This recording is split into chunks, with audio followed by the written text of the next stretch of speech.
features Bonsai. Bonsai! Bonsai. It's almost like once you start doing it, you almost have to. Like it's Bonsai! Robson. He takes his hand and grabs his hat on top of his head while he's looking at it. The Black Pondo Podcast. You can ask me anything. I'll talk about whatever. Nice. Okay. You and Young Cho used to be kind of homies, right? Back in the day? Yeah, I'm the only person who has ever gone to her house to learn kusamono. Really? Yeah, so it was fun. I met Young probably when I was in,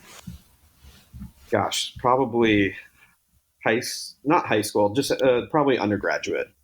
And I think we went to a bonsai convention in Nashville or Knoxville or something like that, and she was down there.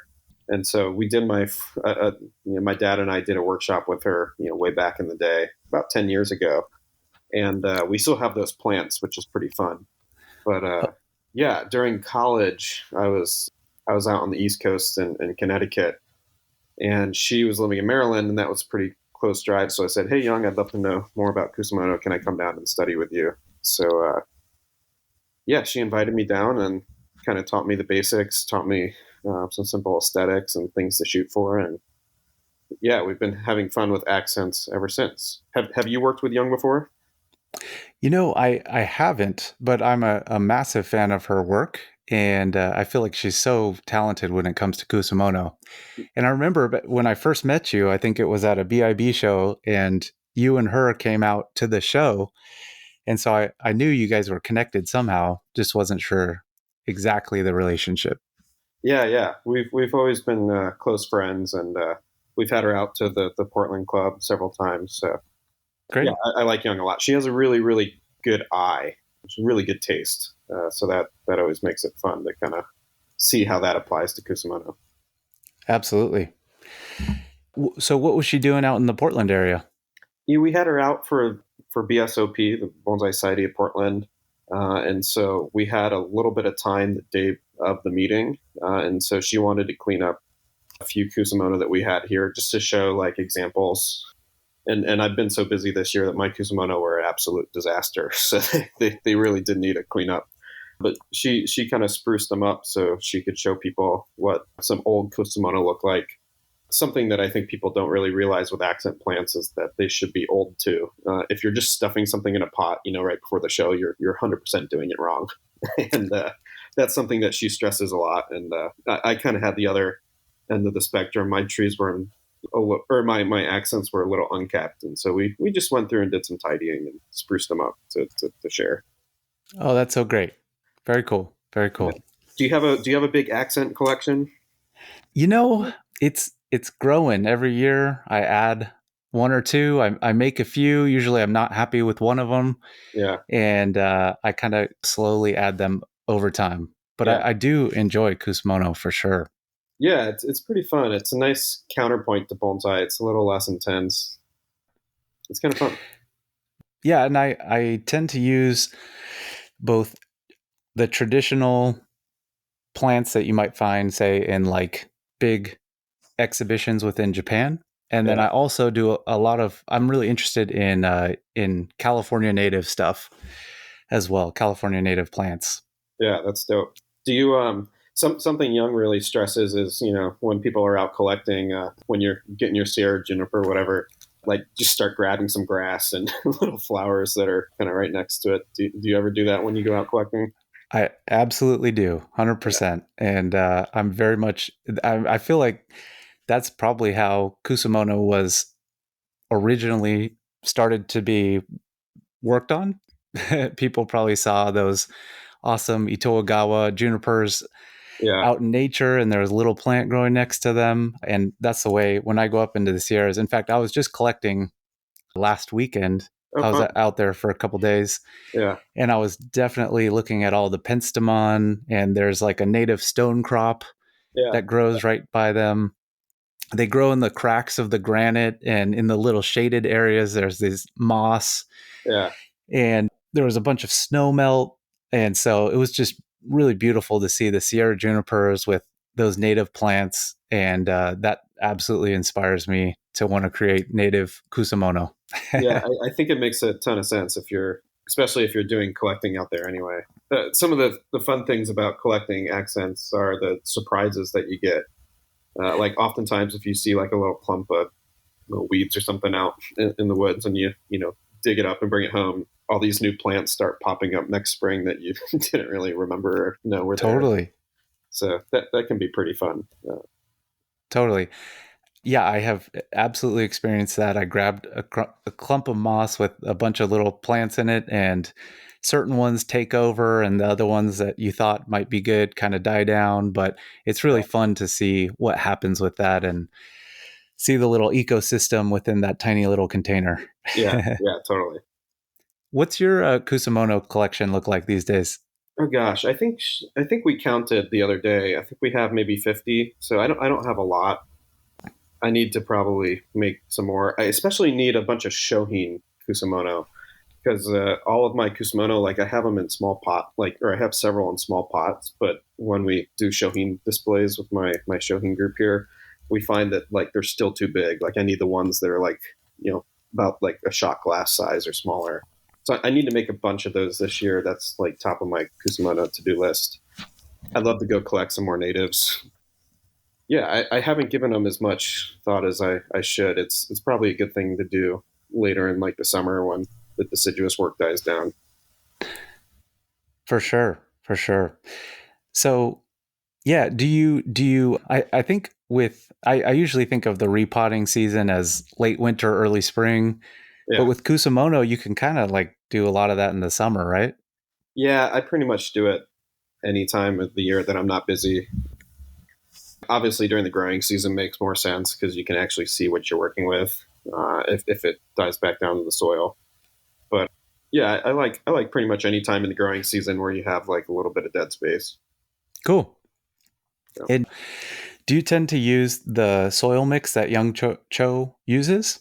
I do a much simpler version. She's adding things like charcoal and kanuma and a bunch of, she has a lot more components than I use. I basically just either use recycled bonsai soil or recycled bonsai soil plus some like high quality potting soil. Nice. And that's nice. worked really well for me. Yeah. Solid. Something that holds some good moisture. Yeah. Yeah. If they're really small, I even just throw in like sphagnum moss as a substrate. Nice. That would make sense, especially for those Shohin size ones. Yeah. For sure. Awesome, man. Yeah, Andrew, what have you been up to lately? It's been a while. I think the last time I spoke with you, it was probably at the Pacific Bonsai Expo. That's right. Yeah. So I'm curious, like, what does the first half of 2023 look like for you? Oh gosh, it's been busy. I have so many plants here in the garden now that it's you finish one thing and then you're already like starting back at the end of the cycle and going again. So it's been a lot of travel work. I'm traveling a lot this year. I have clients all over the country that I'll go visit. I go do clubs as well. But it's been just a lot of travel and a lot of, when I'm home, I'm slamming through my own trees. Very thankful for my dad and a bunch of volunteers that come over and help get through the garden. I couldn't do it without those people. But yeah, it's been busy. It's been a good busy year. How's your year been going? It's been good. It's been good. I mean, I have two little ones, a 5-year-old daughter and a 3.5-year-old son. And so they take up a whole lot of my time, and I'm happy to give them my time. But it means I just have to be more selective about my bonsai time. So a little less collecting, still going up to go see Peter T. Just got back from a collecting trip. But things are going really well. Working on the bonsai garden. I think my next step is going to be a koi pond. I'm kind of talking to someone about building that for me. Yeah. So things are good, man. Is that going to be inside your garden? Your garden looks great, by the way. Is that going to be inside or kind of outside before you get into the trees? It's going to be inside. Nice. Yeah. So I hope to incorporate it with trees along the edges. Kind of like, what's his name? Mario Comstock? Well, I think he did a fish pond, huh? And it He did, looks yeah. really nice. Yeah, like him or I'm totally blanking. One of the most famous bonsai. Kimura. Not Kimura, although he has a koi pond as well, right? Yeah, I think there's quite a few. I think Adair, big collector on the East Coast, Yep. has a bunch of koi. Yes. I'm probably still not trying to remember who you're thinking of. The gonna have to edit this part out. The does a lot of azaleas, has a koi fish pond, has a incredible bonsai museum that people go to. Mel Goldstein? He's in Japan. Okay. I don't know who you're talking about. What's his name? Peter Warren apprenticed with him. Oh, Kobayashi. Kobayashi. Kobayashi. Could not think of that for the life of me. Yeah, I guess he has a big koi pond too. Yeah. So I would love if it looked like that, but it won't be as cool as that. But I'm still really, really excited for it and super pumped about it. Yeah. Yeah, fish are fun. I don't do koi. I don't need any more outside activities, but I do have a saltwater reef aquarium. Do you really? Yeah, I do. Oh, that's cool. Very Yeah. cool. Just getting it up and running, and you'd probably be surprised. It's like a lot of people in bonsai do this as well, which has been kind of fun. It's like in almost like 1 out of 4, 1 out of 5 students have done saltwater aquariums. So it's kind of going in tandem with bonsai, which is fun. That's so cool, man. My dad used to be into saltwater aquariums quite a bit, and I've always been interested, but I never actually took the leap and tried to build and create one. That's so cool, though. Yeah, it's pretty fun. So that's my hobby when I'm not working on trees. Nice. But yeah, trees are keeping me busy. When you have a lot of one thing, my garden's like 90% deciduous. It can be, you have seasons that are like really, really busy, and then you have like total dead periods. And I'm in the really busy kind of mode right now. Totally. When is the dead period for you, would you say? I try and get most of the deciduous trees, like the final cuts made for the summer, kind of right around August 1st, or first week of August here in Portland. With the warmer years we've been having, we kind of push that maybe into the second week. But yeah, everyone kind of has like a cutoff date, probably, I don't know, 6 weeks before cold weather comes, where you want to stop pruning. You want to like let that final bit of regrowth flush out, set buds, lignify a little bit before fall, so that they have good survivability over the dormant season. And then you can trim again, of course, when the leaves are in fall color or slightly after. But yeah, so kind of like August, September, we're doing a lot of watering here, but that's kind of like the time that, I get to go collecting or work on the conifers in the garden, or kind of enjoy my reef tank and just kind of chill. Nice. Very cool. Well, hope your busy season continues to go well, and hope you might get a little break in between there, and that is fantastic. Yeah. So, yeah, hey Andrew, I have been extremely impressed and with your business and how successful you've been. Congrats on winning the award over at the Pacific Bonsai Expo. All 3 of your trees looked absolutely awesome. I'm a big fan of your bonsai garden and bonsai talk. No, excuse me, bonsai wire. Yeah. Absolutely love listening to that podcast. Thank you. I'm curious, so since becoming a bonsai professional, transitioning from a bonsai enthusiast over to a professional, has anything surprised you, or has anything been quite a bit different than you may have expected? Yeah, that's good question. Let's see. What has surprised me?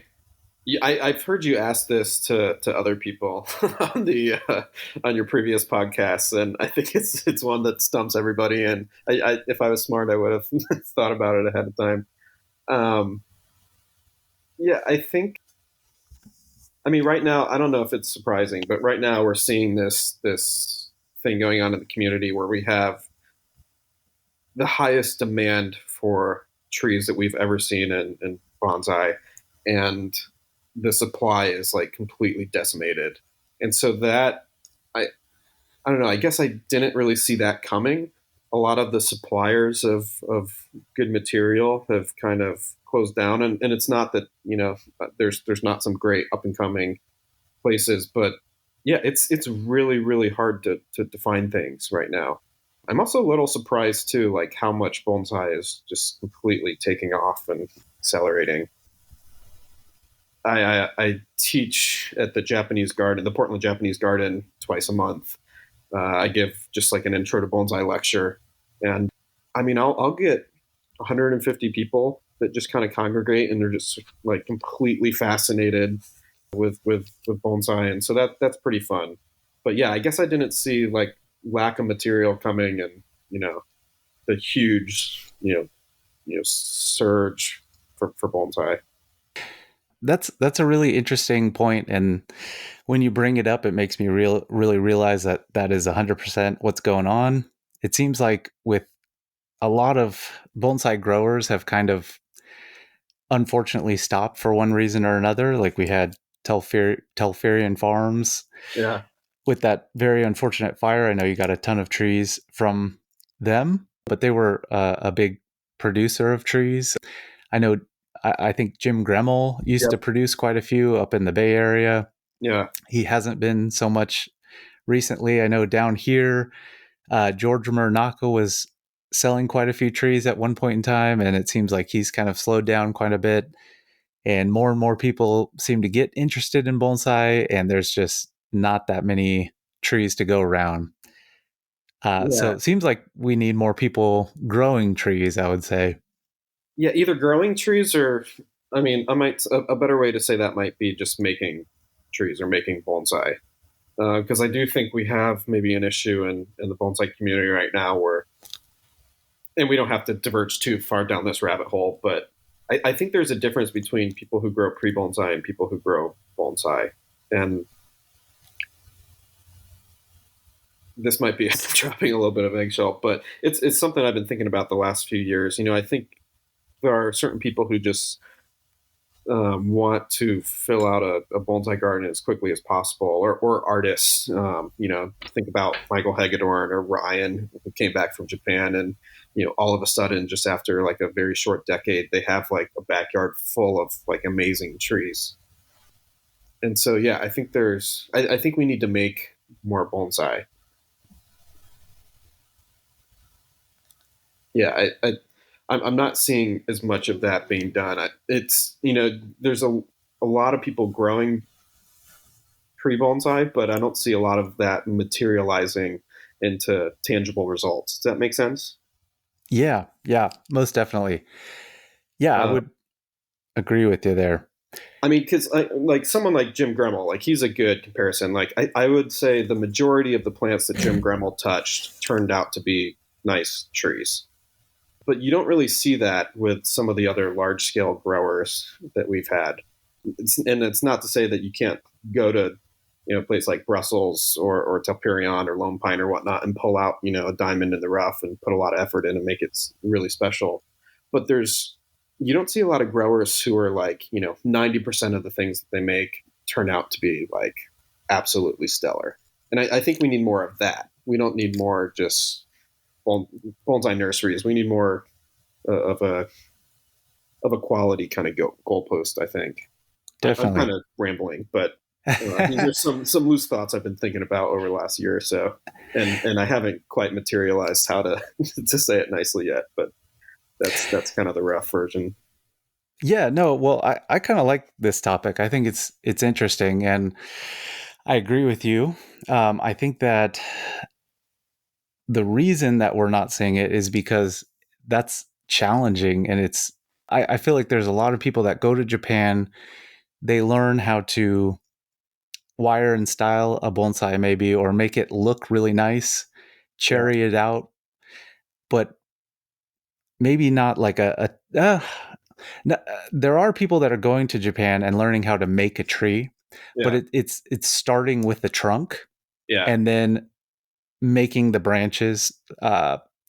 Whereas I feel like what you're talking about more so is either starting from a very young age, like seedling cutting or air layer, or potentially like collecting something or field growing, and then taking that tree from a very young age to a high quality bonsai, which I think takes a lot of time Yeah. and takes a lot of skill.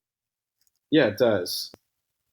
Yeah, I mean, I think that the shortcut, obviously, that if you look at the playbook that Michael Hagedorn followed, or Ryan Neal followed, or Bjorn Bjorholm followed, it's just buy trunks, and then the rest is actually quite easy. In 5-10 years, if you have a good starting point, a good trunk, you can pretty much get a garden full of amazing trees with, I don't want to say little effort, but the trunk is an amazing kind of leap forwards. And so, yeah, that's the formula that I followed. There's very few trees in the garden that I actually grew the trunk on, because I was, even though I'm a young guy, I'm 31 years old. I'm still thinking, if I want my year one to look pretty good, like I don't want my year one to look like a seedling in a colander. Like that's not exciting to me. Nobody wants to travel to a garden and see that. I want my year one to, even if it means maybe sacrificing, a few things like getting a trunk that has a bunch of big scars or whatnot, but has some presence and something to build off of, or getting a piece of nursery stock and that's 12 feet tall and cutting it down. I wanted something that year one looked pretty exciting, and that's what I recommend to students a lot. Make whether it's Yamadori, which is easy for conifers, or maybe nursery stock, which is quite easy for deciduous. If you have a good starting point, you can see the finish line a lot faster. Solid. But I mean, you've done this too. I mean, you and I have been kind of building our collections and gardens, the last 5-10 years. I mean, what's it been like for you? It's not easy finding trunks unless you put in the work to go hike for them. Yeah. Yeah, it's definitely not easy to find super high quality trunks. I do think that we should make a very big distinction in terms of conifers and deciduous, and then broadleaf evergreens is a whole nother thing. But Whole nother thing. I feel like in the US we can find really good conifer trunks, and that's usually in the form of Yamadori. Yeah. Whereas I think deciduous trees are even more challenging to find really good material right now. Like it's just so hard to find. And the demand seems to be going up and up and up for really good quality deciduous. Yeah, I And so, think yeah. so. Yeah, I mean, you and I have been hunting for deciduous. I mean, it's tough to find something with a lot of years of momentum built in. Definitely. Conifers, it's an easy button. If you want a nice pine or a nice juniper, then you just start with a great trunk, and there's easy resources. You might have to spend some money, but you and I could pick up the phone right now and buy a nice juniper trunk. It's not Totally. the same with a Japanese maple. 100%. 100%. One kind of thing that I've been thinking about. So we collect conifer Yamadori trunks and ponderosa pine, Rocky Mountain juniper, Sierra juniper. We have a great starting point. We kind of know what that's all about. Yep. With deciduous, with collecting deciduous, I feel like it's almost, and I was trying to explain this on another episode. I don't know how well I did then, but or how well I'll do now, but I almost think of it as like a hybrid type collect and grow situation, where I feel like, say, for example, with an American hornbeam, you may go out and collect a trunk, but maybe you're just looking for one section of decent taper. So maybe it's like lower trunk, and then you have a low branch or something like that you might be able to cut back to. I kind of feel like with collecting deciduous, it may be a good idea for us, or kind of like change our mindset to where we need to collect those types of trees and then put them in a big box or potentially even like the ground again to create the next sections of taper and thicker primary branches, or potentially even just to thicken the trunk, probably root graft or air layer, or use a variety of different techniques to where we can't really think about it with a conifer. It's like you collect the trunk and you just start working on the branches right away. With deciduous, I feel like there's an extra time period and several extra steps that we're going to need to take if we're going to work with Yamadori deciduous, generally speaking. Not always. Like you may get lucky and you may find this awesome Yamadori American hornbeam that was growing in a crack and it's just naturally dwarfed. But I haven't seen a lot of that. I've seen it. Seen a lot of that. Yeah. You don't go on the side of the mountain and find like that perfect Japanese maple just sitting there like ready for like one little 8-hour session of work or two, and then it's done. Yeah, no, I think you absolutely nailed it. When we collect deciduous, you can assume that what you're collecting is 50% done. When you collect conifer Yamadori, what you're collecting is 95% done. And, conifer Yamadori, we're just finding a really nice trunk and we're just decorating the branches around it. I mean, it's really not that hard.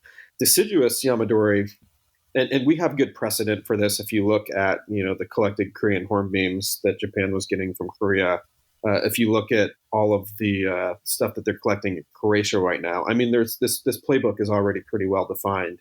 They're collecting something, they're cutting it back very hard, like you said, just to that maybe first level of taper, and then they're growing out the rest of the 50%.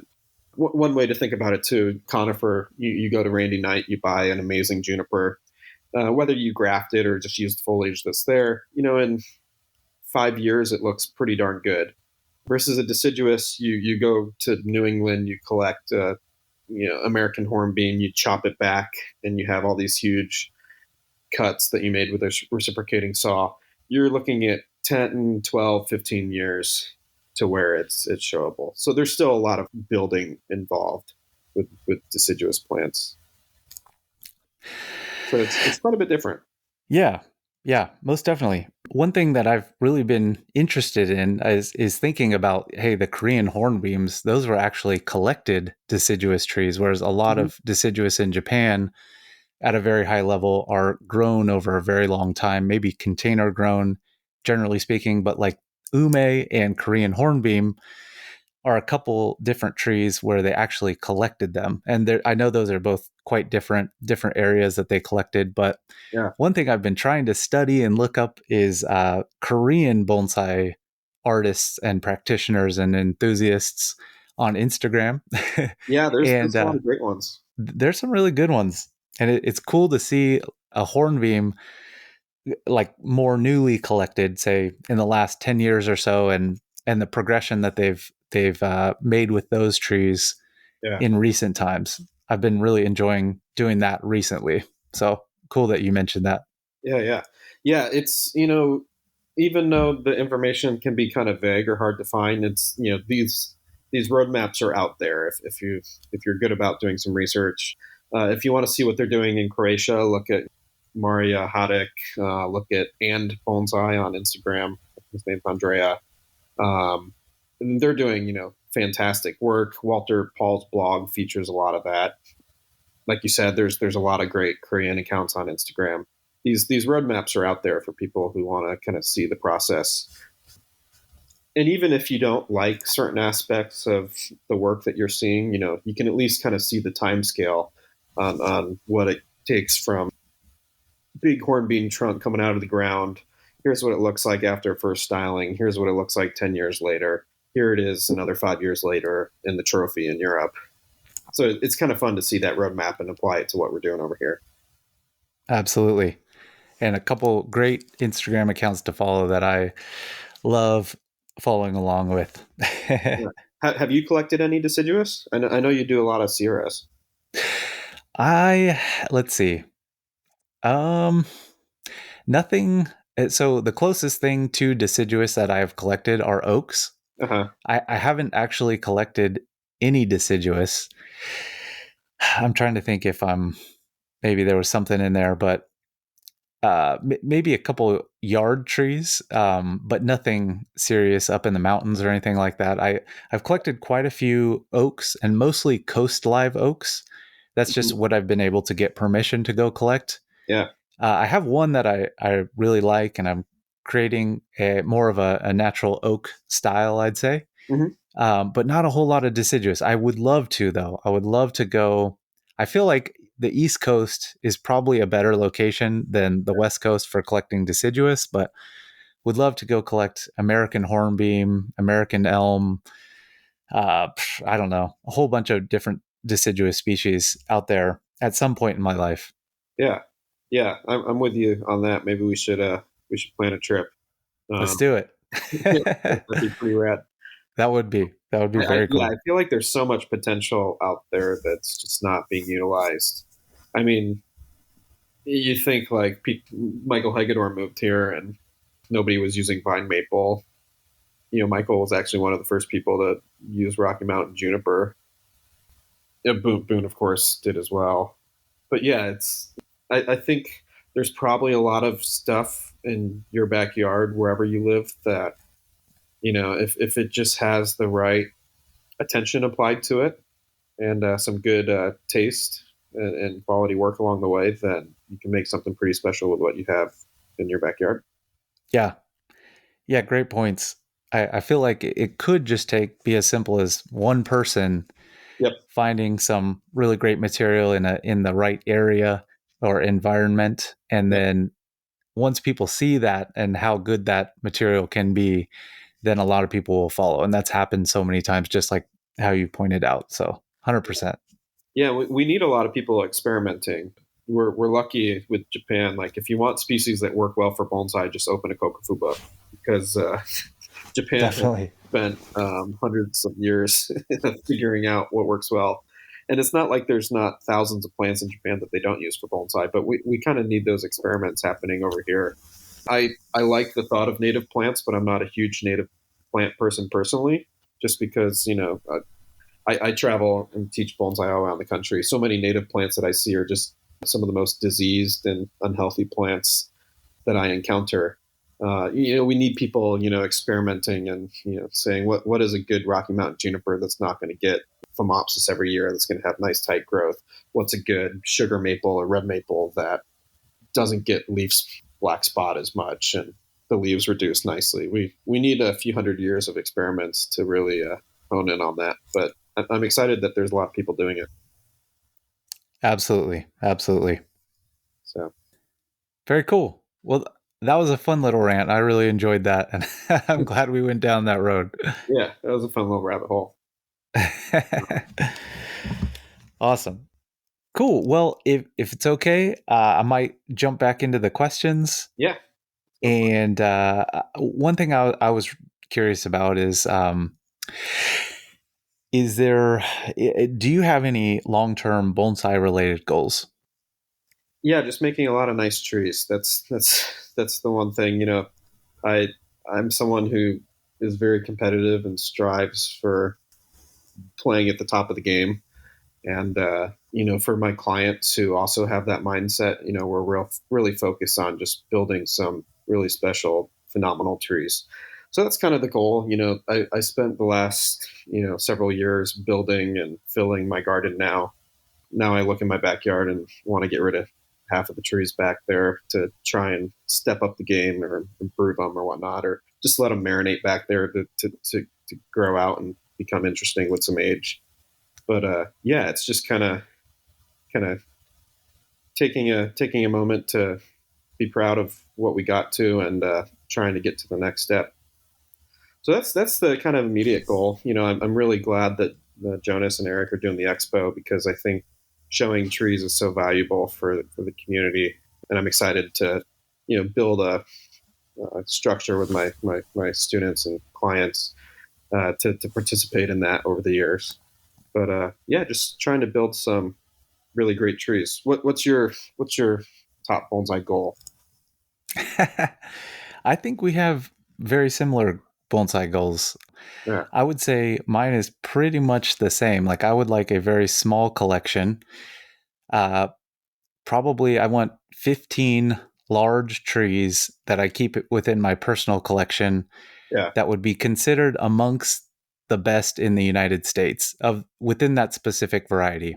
Like I'd say like probably like top 7 in the US. So say like I would like, maybe 2 Sierra junipers in the top 7 Sierra junipers within the US. That's kind of how I think about it. Yeah. And I'd like maybe 15 trees in total, 15 large. Yeah, that's dope. I wish I could have 15, 20, maybe more like 25, but I wish I could have that few trees. Obviously not counting Shohin. I like that you clarified large trees. I feel like you can have 15 large trees and a bench of 100 Shohin, and it still feels like you only have 15 trees. But yeah, no, I think a lot of people look at bonsai, professional bonsai gardens, and they say, "Oh my gosh, you have 500 trees back there." That must be a dream to work on 500 trees. And it is fun having that many trees here because I get to work on them with students. I get to show people different examples and different stages of development. I get to show people, hey, I've been working on this tree for 15 years. Here's what it started as. So it's fun to have it for that. But I do envy all of my clients who can have really, really tight, high-end collections at small numbers. Solid. Yeah. Yeah. Pluses and minuses to both situations there, I think I'm glad you have so many great deciduous trees for your students and people to work on, and so that we just have so many examples where we can see high quality deciduous progress over time. Yeah. I until I started doing this, we didn't really have that. You could go to a few individuals, Bill Vavenes, Dennis Wojtyla, and you could see like a nice large selection of deciduous plants, but nobody was really committing themselves to that. And all of our shows, up until the point where 90% conifers, and so I really wanted to have like a space that would kind of counteract that and just show people, hey, here's what 300 beautiful big deciduous trees look like, and share that. So they're the type of trees that I love working on. If I'm going to work for 8 hours a day, I'd much rather have a pair of scissors in my hand than some wire in my hand. So the deciduous suits me pretty well. But yeah, it's been a fun journey. That's awesome, man. That's awesome.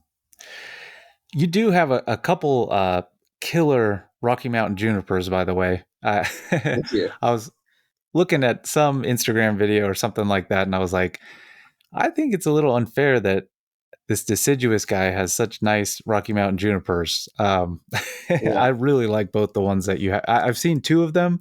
Yeah. You may have more, but you have 2 absolutely stunning ones. Yeah. No, I have. I've had a fun time being close to Randy Knight over the last few years, because I'm not focusing on conifers per se. I can be incredibly selective in what I'm getting.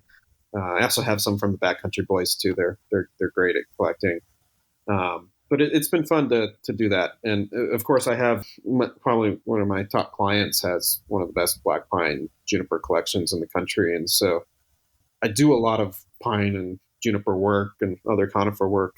It's just not necessarily what I have kind of a lot of in my backyard per se. Yeah. But yeah, no, it's such a Yamadori boom. It's fun to, how can you not take advantage of that? Totally. So. Randy Knight and the Backcountry guys in particular, such incredible collectors. Like, we are so lucky to have them. Without them, the bonsai world does not look so bright. Yeah, no, they've been amazing.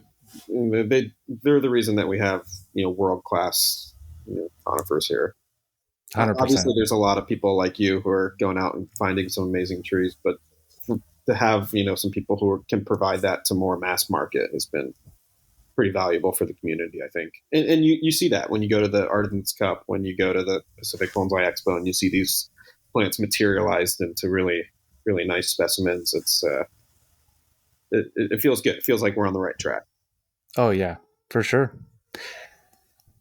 So hindsight's 2020, and now after building your bonsai garden and that whole process, is there anything that you would do differently in terms of building your bonsai garden? I don't think so. I would have maybe done a little bit more shade cloth. I am adding more shade cloth every single year. I'm a big believer in shade cloth. Even for the conifers, they're under 20% shade cloth right now. So I would have made some things a little bit bigger. My two shade cloth structures, probably going to have to weld them together to link them up. When I built the garden here, I view it as a tree. It's something that's always going to be developing and getting better year after year after year. I just used materials that were cheap and kind of readily available and tried to maximize the aesthetic design with the materials that I had access to. But I dream of maybe one day ripping out all the cinder blocks and replacing it with nicer benches. I could see towards the end of my career downsizing to making my backyard more of a museum with 50 to 100 just stellar trees. But I think I don't think I would change very much. I think it's just what's been done has been part of the process, and just allowing that process to happen has been fun. We could talk a little bit about garden design if you want. You and I just built gardens over the last few years. I kind of thought that like when I was standing on the property and there was nothing there, I would be able to like perfectly envision what the garden would look like, and that's totally not what happens, at least for me. It's like you do one thing and then it influences the thing that you do next, and then that influences the next thing, and it's like this continuing evolving process. I don't know if it's been like that for you. Oh, 100%. 100%. And I'm sure like you and I are probably similar. Like you were probably standing there looking at your site, trying to like envision it in your head, and it's probably different than how you thought. Oh yeah, most definitely. But it's a fun journey. That's great. That's great. Yeah, it is like a bonsai tree and slowly evolves and changes and hopefully improves over time. Yeah. I was curious, do you, with the shade cloth structure, do you have different shades, different types of trees under different percentages of shade cloth? I do, but it's only intentional in one instance. So I initially put up 40%. I still have my main structure is at 40%, but whenever I replace that, I'm going to use 50. So I have like my first structure is 40%. My second structure that I built a year later is 50%. And then I put a 20% over the conifers, or excuse me, the pines and junipers this year. So I do have 3 percentages, but really, if I was going to replace everything again, I would just have 20% over pines and junipers and then 50% over everything else. Yeah. That I kind of like that. At Peter's place, he actually has like different tables, or excuse me, benches with different varieties of trees, and then he has different percentages of shade cloth, which I think is cool. I mean, that's like very good for the trees, I would say. You can really fine tune things that way, but at the same time, like he doesn't mix and match trees so much, which is not as fun to me. Like, so pluses and minuses with both, but I totally think 50% would be a great percentage. And I don't really know if you need to like, have every tree under a different percentage of shade cloth. Yeah. So what do you use? You're on the Central Coast, right? Yeah, we have a very mild climate, so I have deciduous trees under 40%. Yeah. And last year I had 30%. I think I could go either way. I don't know if I'll see a massive difference. And then I don't have my conifers under any. They're just out in complete full sun. Yeah. I've kind of been thinking about maybe throwing up a light percentage for conifers. I feel like, actually, question for you: do you think that the color of the conifers improves under a very light percentage of shade cloth? Yeah, absolutely. I do a ton of work in Texas. I just got back from Texas where it was, 106 degrees every day I was there. It was miserable. Yeah, jeez. I'm a cold person. I like I like being cold. But yeah, so I mean, I have two clients in Texas, one in Austin, one in Dallas, and they both utilize shade cloth for conifers, even black pine, shimpaku juniper. We use 20%, maybe even 30% in the peak of the summer, and that it makes like a huge world of a difference. The needles are greener. You can grow moss on the pots. My two, everyone says you can't grow moss in Texas, but my two clients in Texas have like beautiful lush moss on like every single pot. And I think the shade cloth, definitely plays a role in that. But yeah, I've noticed it here. The ones that were positioned in the garden where they had full sun, but like starting around 4 p.m., they get shade, and those trees always look better than the ones that were just in full sun, all day, every day. And so this year I put the conifers under 20%, and it makes a huge difference. Nice. Well, yeah, I'd definitely like to try it. And you, Peter T, Julian Tsai have all kind of recommended to put conifers under a light shade cloth. So Yeah. I would like to try it, but just another structure I'll have to build.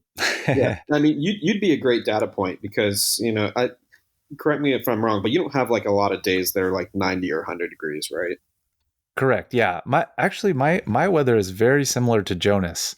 Okay, so you're super mild. So like yes. I would be curious like if shade cloth would actually help you, because I think of it as like a buffer from the heat. And so like it'd be a really interesting data point, like if it actually makes a difference. So you should try it. Yeah. Yep, I would like to. I switched over to RO water this year. This is super tangent, but how's that going? I do think it's made a big difference for me personally. However, when I stuck a ppm or a TDS meter in my just out of the tap city water, it was very high. Like what's high? Like over 300. Oh, geez. Generally speaking. Yeah. And so switching over to the RO, like I'll range anywhere from like 8 to 20 just right out of the RO, but I'll just add a teeny bit of fertilizer in there, liquid fertilizer, just to bring that up. Are you using like a Grow Big or a Dynagrow or something like that? Yeah, actually I have both of those. And the Grow Big I saw from you actually. So thank you for that. Yeah. I have clients who use Grow Big. I love the name. It's so simple. Obvious. But no, Grow Big's a great fertilizer. It's a liquid fertilizer from a company called Fox Farm. I don't get paid from them or anything. But I think it's one of the best. Like the numbers make a lot of sense. The macros and the micros on it. I have clients who use that in dry climates, humid climates, cold climates, hot climates, just about every corner of the United States. And it's one thing that like just works super, super well for everybody. And it doesn't stink. It doesn't like promote it doesn't provide opportunity for raccoons or dogs or squirrels or anything to destroy your pots. So it's, I have a lot of clients who use it exclusively, and they're just like, they just rave about it. So it's been fun to watch. It's a good product. Good stuff for sure. Yep. But so when did you start using RO? Was that recently? It's been, let's see, I'm going to say since about last fall. So right around the Pacific Bonsai Expo time is when I made the switch. So how is your spring growth this year? Like, are you seeing a difference? I am, most definitely. Everything is just growing really well in the garden. And I'd say especially deciduous, just everything seems to work better. I feel like I even have like less fungal issues. Yep. And the trees seem way happier. So I'm definitely a big believer if you have a high ppm or TDS level. Yeah. Yeah, we're really lucky here. I very intentionally chose where to build my garden for weather, not just for myself, but for the trees, but also for, water and access to airport and good restaurants and good growing conditions. And I'm checking TDS all the time because I'm making water for the aquarium. And so I make RO water a lot. And yeah, like going into my RO unit, I think I'm like my TDS is like 30. So we have Nice. great water. Nice. Like Yeah. my RO unit does not have to work very hard. That's solid. Awesome. Hey. One fun tip for people: RO is reverse osmosis, and when you start looking into it, it sounds really confusing if you need to set one of these up if you have really bad water. But one of the best things you can do is just go to a company called Bulk Reef Supply. It's like the Amazon for saltwater aquariums. You can get a high quality RO unit for cheaper than you could a Nao Tokatake or a Sanrainer pod. It'd be like $220, something like that. And then you just plug it into your hose. You're going to have your good RO water coming out your wastewater, and you have essentially your problem solved. Hook your hose up from that reservoir to a little pump, and now you have really great water for your trees. So it's like a really stupid, easy fix that if you live in a place like California or Texas and just have crap water, can make a world of a difference. I'm all about that. Awesome, man. Hey, I was curious, going back to your bonsai garden, I saw that you made some metal pedestal displays recently. Yeah. I was just curious what that process looked like. I'd like to make some metal ones as well. Yeah. And did you weld those yourself, or did you have someone do it for you? I did it with a very good friend, Ed from Copper Creek Bonsai. Oh, cool. Ed has been he's one of my closest bonsai friends. He has been a huge help in piecing this garden together. He's way more handy than I am, and so him and I built the shade cloth structure. We did all of the welding and cutting and construction ourselves. And when I built my shade cloth structure, I had all of I needed 20-foot pieces, or they sold the steel in 20-foot pieces. So if I only needed 13 feet, I now have this 7-foot scrap piece. And so I took I had 25 of those scrap pieces kind of left over from my shade cloth build. And after building the structure, Ed and I, we really like metal as a material. Like, it's just so much better than wood and cement in a lot of ways. So I was like, this would make a great pedestal. They sat in my garage, the scraps, for a few years because I didn't really know how to piece the pedestals together. But we came up with a really simple idea to where we just take a steel plate for the top. We weld a smaller piece of square steel tubing to that plate, and then we just slide it into the pedestal, kind of like telescope them both together. And it turned out to be a really, really great design. I'm really happy with it. Yeah. Shoot. He might have to, maybe I could hire him to make me some of them. we had joked about making a shade cloth business.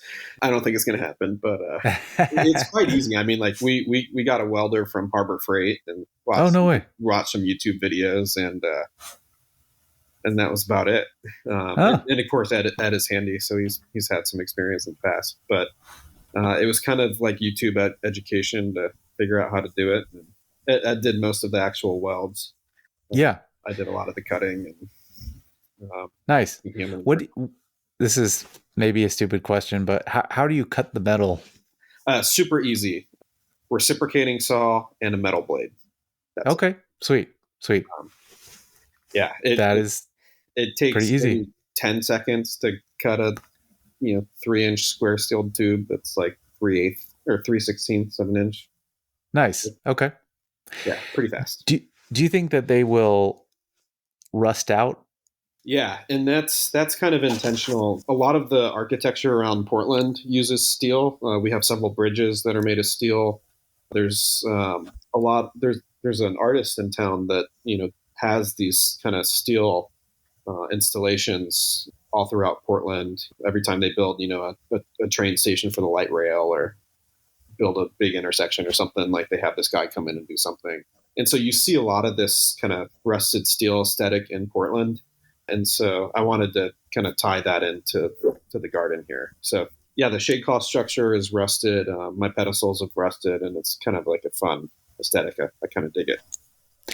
I really dig it, actually. And yeah, I want the same thing in my bonsai garden. So Yeah. You inspired me. I'm going to have to get a Harbor Freight welder, look up some YouTube videos, and go from there. Yeah, they don't have to. The welds don't have to be pretty. They just need to be functional. So Totally. Nice. And I like the rusty look. More wabi sabi for sure. yeah, definitely. So Nice. Cool. Well, so I am on the bonsai forum Bonsai Nut. yep. And I asked for feedback on my podcast, and one of the feedback was maybe I could think about asking like the same 4 questions every episode. Yeah. And so I figured I'd take them up on that one. So I was hoping I could ask you a few questions that I think I'm going to start asking during each episode, if that's all right. Sweet. Let's do it. Awesome. Okay. So the first one is just about what soil medium do you use? I use primarily Akadama. That makes up 50% or more of my soil mix. I think probably the best thing you could do if we take money out of the equation is just use a premix like Alki Blend. Or I don't see this much anymore, but I used to be a huge fan of Clay King. But yeah, if money was an issue, I would put everything in the garden, or most things in the garden, and just straight Alki Blend. So yeah, solid, heavy Akadama, basically. Very nice, very nice, awesome. I use the same thing as you for the most part. I'll cut it with usually some pumice, sometimes some lava, but for the most part, I like the Aoki blend, and used to use Clay King back in the day. Yeah, sorry, Clay my King dog is. Oh, it's good. Yeah, Clay King was great. I wish we could still get Clay King. I should ask Jonas why we can't get that these days. But that's what I used in St. Louis when my dad and I were, just hobbyists for, the first 10, 15 years doing bonsai. And yeah, I really loved Clay King. We got amazing growth out of it. And so, yeah, I think the premixes make a lot of sense. They're pretty intentional about the ratios that they're putting in them, and the trees love it. Totally. Very nice. All right, second one. We talked about this a little bit already, but what types of fertilizer do you use? I'm a huge liquid fertilizer guy. I'm big on fish emulsion. I'm big on Grow Big from Fox Farm.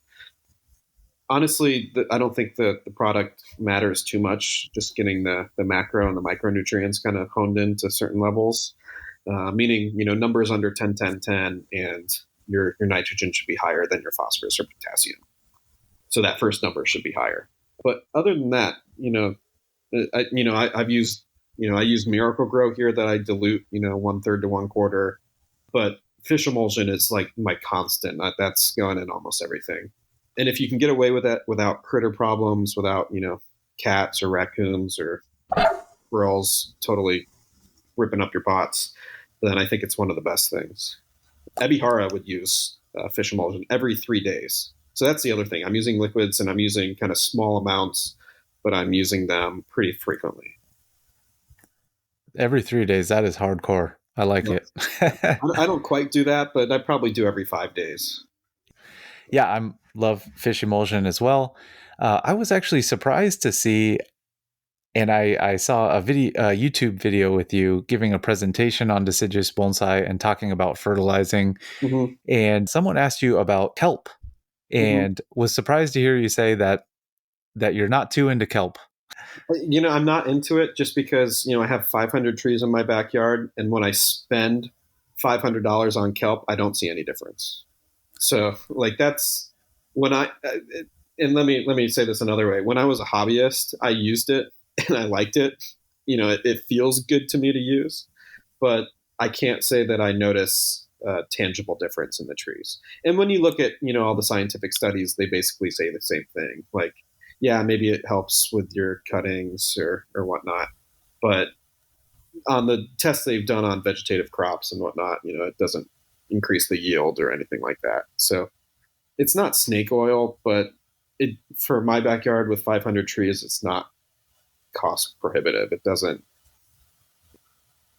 pay for itself. Gotcha. Yeah, I think one thing with bonsai is I feel like there's certain things that are very important, and then there's other things that are not very important. Like using something like I would like for people to see that a lot of people use fish emulsion, but kelp maybe not so important. Or like, for example, horticultural charcoal. It seems like that one is debated very heavily and maybe not so important. Yeah. But certain things like akadama are important. So it's interesting that you say that about kelp. I haven't really looked into the studies, but I've used it in the past. But I would like to look at more of the literature and see what it says. So Yeah, no, there's some great fish emulsion products out there that have kelp mixed into it, and if there's not a huge price difference, I'll buy those because, like I said, it feels good to have something with kelp in it for some reason. Maybe they've just been good at marketing that to us over the years, and it kind of it makes sense. Ocean nutrition is always a good thing, but there's a great resource. There's a professor up at Washington State University called Dr. Linda Chalker Scott, who Michael actually references a lot in Bonsai Heresy. But she has a great website through Washington State University called Horticultural Myths or something like that. If you just Google Linda Chalker Scott and horticultural myths, a big thing will come up. And so she takes a lot of these things like compost tea. And she's like, basically, here's what people say about compost tea. Here's what the science actually says, and kind of just breaks it down. And so she does that with, foliar feeding, charcoal, seaweed, all of these kind of big topics in the horticulture world. And she just basically, says, here's what people say, here's the science. Take it for what it's worth. Awesome. I'll have to check that out. Yeah, it's a great resource. We're trying to get her to come down for PSOP because she's a really nice bridge between, functional gardening and the scientific community. Very cool. But awesome. Okay. Next one would be, how do you manage pest and disease with your trees? Yeah. So I'm a big believer that if you fertilize well, you're going to have very minimal pest and disease. I think most people under fertilize their bonsai. As a professional who travels, and works in over a dozen states, sees thousands of trees a year, I would definitely say most trees are under fertilized. And so I think we see a lot of that just causes them to have stress, right? And so if your tree is stressed, it's way more prone to get a pest or get some fungal pathogen or something come in and take it over. And yeah, so I think a good going back to the previous question, a good fertilizer regimen fixes a lot of these issues. I do treat prophylactically for pests. I like to use Bayer, which I guess the company now is called BioAdvance. They have just a great product called Tree Shrub, and the main chemical in there is imidacloprid, which is a very benign product. I like to use it because it's relatively safe for mammals. It's the same chemical that Bailey, my golden retriever, gets for fleas and ticks. I think they even put it in lice shampoo or something like that. So it's like it's probably not good, and you probably don't want to go take a shot of it, but it's relatively safe to be around. And so I use imidacloprid or BioAdvance Tree Shrub prophylactically for insects. If I have flowering plants, which I have a lot of those in the garden, I'll wait to do it after they flower so that I'm protecting the honeybees. I have a lot of neighbors with bees, so just to be conscious of that. But yeah, I have almost no pest disease in the garden, which is nice to say. And like I said, I think a lot of that is just a good fertilizer regimen.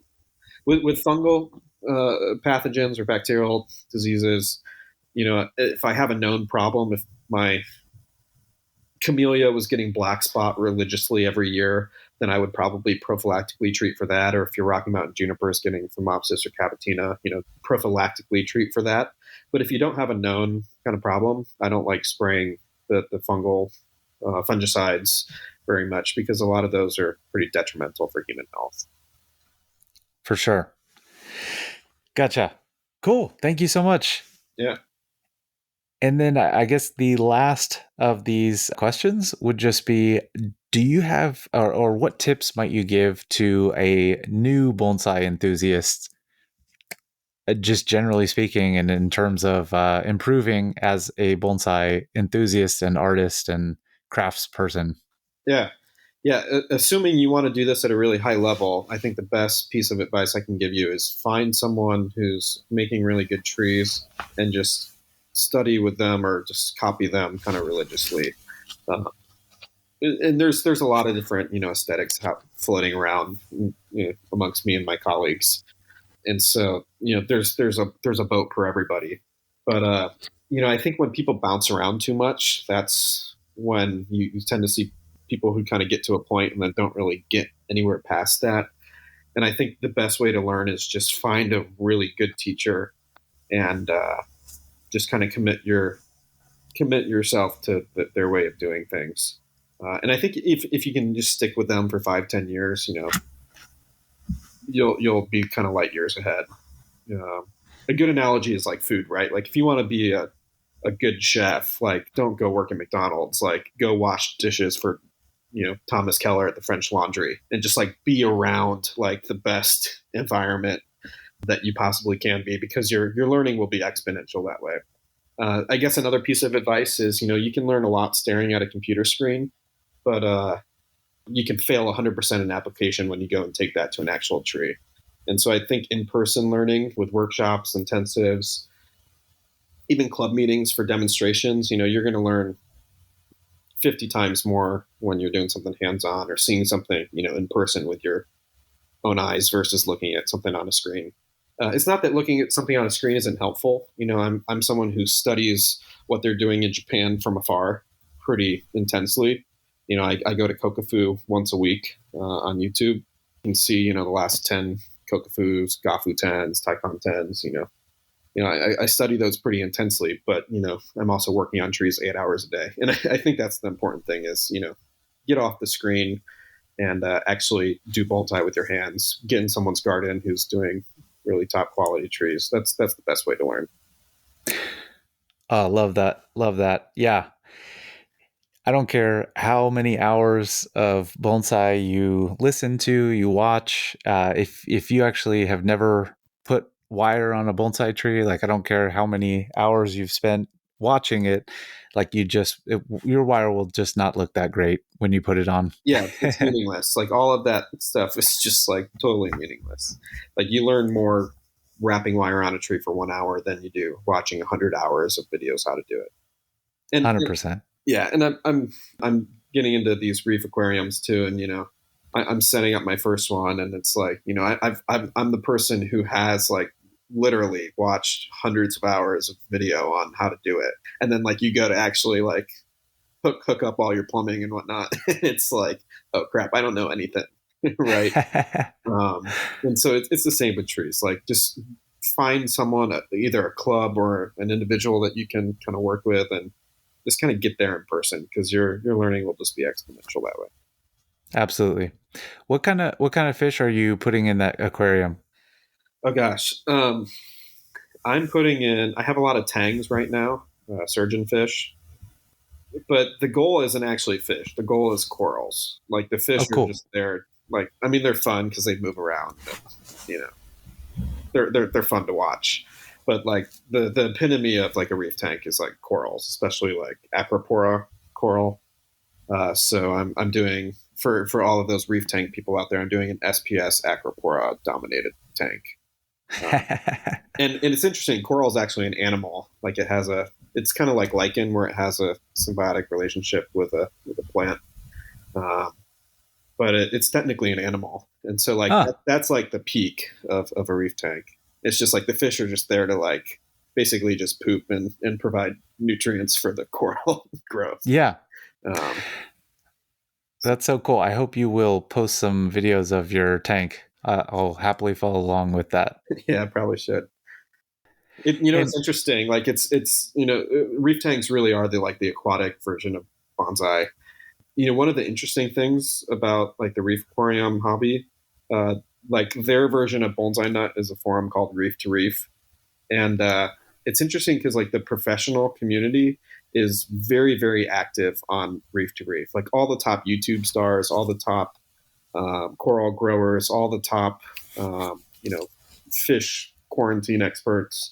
All these people are like very active on the forum, answering beginners' questions, whatnot. It's been kind of interesting to compare that to what how bonsai as a hobby kind of operates, because we kind of seems like the more serious people tend to neglect the forums on average. Yeah, they do. Like I've been very interested in forums for a long time. Before bonsai, it was all about poker. I was like a semi-pro poker player before bonsai. Nice. And I was on the 2+2 forums all the time. Had an insane number of posts there, but there was a lot more professional involvement there. I wonder like why bonsai professionals are not on the forums. I guess there's not really a reason for them to be. Yeah. I think it'd be awesome if they were, but also I am a realist, and I understand that like if you're a bonsai professional, you need to earn money to keep the lights on and be able to feed your family. Yeah. And spending time on a forum might not be the best use of your time. Yeah. So there's got to be a reason to be on the forum, and I just don't think that we have that reason. Yeah. Yeah, I think, I don't think bonsai people tend to sell products as much, in reef aquarium world. You have That's people true. selling fish, selling frags, small pieces of coral, selling equipment. And so like when you have a product to sell, I think it makes a lot of sense, have a YouTube channel, be active on the forums, interact with customers. But like when your product is like a $10,000 tree, like you're not really going to be speaking to the, masses. And so, yeah, maybe that's why a lot of our multi-professionals have stayed away. That makes sense. Gotcha. Yeah, I do think forums can be cool, and there's different bonsai forums out there. I feel like not one of them has like really taken over as like the number one. I guess Bonsai Nut would probably be that. Yeah, but there's a few different ones, and yeah. I love. I haven't been on the forum in probably 6 months, but I love just every now and then going on Bonsai Nut, seeing what people are saying. Kind of, it's a great kind of. I don't know. It's a great data point to kind of see what the community is saying, what the community is thinking. Yeah, for sure. So I do keep an eye on it when I think about it. Yeah. Hey, is your dad into saltwater aquariums as well? I'm kind of getting him into it. So, yeah, he'll be, I do a lot of travel for work. And so unfortunately my hobbies tend to be his hobbies. Yeah. He's taking care of them. But no, I think he has genuine interest in it, which is very cool. So it's a fun thing to have like in the living room, just like, something active going on. So, yeah. I always thought it would be cool. So cool.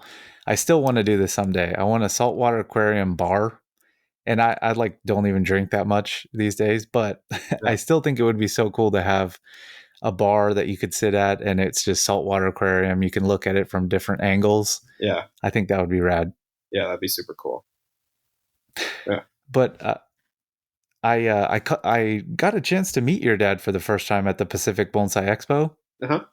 And I joined, like on Facebook, I joined the BSOP, I don't know, community group or something like that. Yeah, and he posts like very, very frequently, and I absolutely love following his posts. And I'm kind of jealous that your dad is so into bonsai, and I really want to get my dad into bonsai now. I highly recommend. And I think it's so cool that you guys can just have that relationship and have a common interest. Yeah, no, it's great. I mean, we couldn't do the things that we do here without him being into it. If I didn't have him to help with the trees, to take care of them while I'm away, this would be a very different garden. So I'm very thankful. He puts in a lot of work. Last few months, he's been working in the studio with me, or working in the studio when I'm away, from 9 a.m. till 2 p.m. And so he's just been a huge, huge help around the garden. So yeah, this place doesn't function without him. He's a little bit more extroverted than I am, so he loves giving tours of garden when we get several visitors a week. So yeah, I'm very, very thankful that he's here and helping out. Yeah. Shout out to your dad. Yeah. Yeah. Thank you. That's awesome. Very cool. Yeah, I really enjoy his posts on the BSOP community group. He's posting really cool pictures all the time and takes a lot of time to add a lot of detail into those posts. And I'm just jealous that you guys are both super into that. And I have a great relationship with my dad. I want to try and get him into bonsai, but he hasn't gotten there yet. So I'm Yeah. going to keep trying. Keep trying. Keep trying. It's worth it. Yeah. Awesome. Yeah, it's kind Cool, of man. fun. It's like it'll be like I'll be walking around the garden and be like, "Where'd this pot come from? Like, where'd this like really nice pot or where'd this Yeah. stone come from?" He's like, "Oh yeah, I bought that." It's like, "Oh, cool." Ugh. Like, just showed up. It's Yeah. kind of fun. I'm also jealous that you're so close to now, and you seem to have access to his containers on a regular basis. I think because you guys are such good friends and you live so close to him. Yeah, He's just yeah, got just the coolest yeah. spots. Now is absolutely fantastic. I really, really admire his work. Having a Potter friend, now and I have like a good relationship where if he makes something that has like a hairline crack or something that's not really sellable, him and I will do a trade or something, or work for it. So I have like a lot of like pots that have cracks in them that you'll never see. Like maybe they're on the bottom or something. And I have all like the mistakes where the glaze didn't come out right, or the customer was supposed to be green, now it's blue. The customer didn't want it. And I will say there's a lot less of those pots these days because now is really fine tuning things. But yeah, a lot of the pots in my garden are things that he didn't want to sell or special commissions. I work with now a lot for special commissions for special trees. Have a tree hopefully going in the next expo that we just did a pot for. So it's been really fun to collab with him. He's really, really incredible guy. One of the smartest people that I know in bonsai, and yeah, we're lucky as a community to have him. He's doing some real high level stuff. Yeah, and he just keeps getting better and better and coming out with just cooler glazes and more refined technique. And it's just so fun to watch and to watch him develop. And I think the bonsai community in North America is just so lucky to have him here. Yeah, we are. You have a few of his pots, don't you? I only have one right now. The one that in? Yes, a redwood is in it, and I would like to increase the number of pots that I have from him, though, 100%. Yeah. So hopefully I can convince him to make some more pots for me. Well, if you're listening to this, the U.S. National Bonsai Exhibition is a few months away in September. I think Now is bringing 200 to 300 pots out there. So if you need some Now pots, that's your opportunity. Go support the national show and pick some up there because he's bringing some really, really cool stuff this year. Yes, and buy them quickly. Yeah, buy them quickly. if they're Saturday morning, stand in line. Yes, it'll be worth it. They'll be gone for sure. Yeah. For sure. Yeah. Cool. Well, Andrew, and please cut me off at any point in time. We're at an hour 20 right now. Do you want to can we dive into deciduous stuff? Are you pressed for time? Let's do it. Okay. Awesome. All right. So I had some deciduous questions for you. First question was, why might you not want deadwood on most deciduous bonsai? Yeah, I think if you're going to have deadwood, it should be pretty intentional. And deadwood on deciduous doesn't really manifest itself in terms of gin, dead branches. It's more so manifests itself in shari, where rotted trunks or something like that. And generally, when we think of a nice mature deciduous tree, we don't think of it having a lot of those gnarly qualities. So I think most of the time that's why we don't see a lot of deadwood and why we probably don't want it most of the time. But if you are trying to evoke, tortured, orchard tree that's, keeps on flowering and fruiting even though it's like on the brink of its life, like an ume, then I think it makes a lot of sense. And I don't think you can't have it, but I like working with the momentum that the plant has, and if you have like a nice scarless trunk that looks very idealized, probably doesn't make sense to have a lot of deadwood. But if you're pulling out some crazy, American beech from the hillside, and beavers chewed it down, it has some gnarly rottedness. I think it's totally kosher to embrace that. But yeah, I think it makes more sense with Yamadori to have it. But if you're building a tree, it's a lot harder to build in some of those gnarly characters or characteristics. Yeah, what Nice, do yeah. do you like Deadwood on Deciduous? I know you're an Ume fan, so you probably got that Ume bias. Yeah, well, I think it really depends. And I guess the way that I've always kind of thought about it, and I definitely agree with you on all those points that you just made, I kind of think about it in terms of the hardness of the actual wood that you're working with. Yeah. And I don't know, like, please tell me if what you think about this, if you think I'm thinking about this in the correct way. Whereas, like, a Japanese maple has very soft wood, where if you had gin and shari, it just wouldn't last very long. Whereas an ume has a much denser hardwood, and the gin and shari is more likely to stick around and be more of a permanent part of the tree. Whereas, like, with the Japanese maple, it's the opposite of that. And eventually you're just going to get rot. I guess for me, like, definitely with ume, with some of the prunus family trees that we use for bonsai, Mm-hmm. I think it makes sense. However, with Japanese maple, I feel like, and many other deciduous trees with softer wood, I just feel like holes in the tree or scars, they just worry me that water could get in there, and long term, there could be a lot of rot in the interior of the tree, which will really destroy the tree long term. Yeah. And so that's kind of the way that I generally think about it. Yeah, What do you think? Is that the right way to think about it? I mostly agree. I mean, I think we would need. My impression is I'm not sure the wood hardness is very different between like a maple and like prunus, but I think more just thinking about how they grow. Like you don't often see like when was the last time anyone saw a Japanese maple like in a landscape with a lot of deadwood?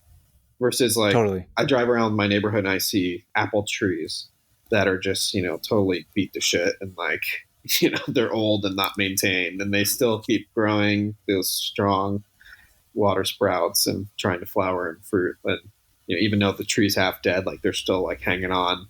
I think like the Japanese maples would have just been dead by then. Like I think they just throw in the towel a little bit earlier.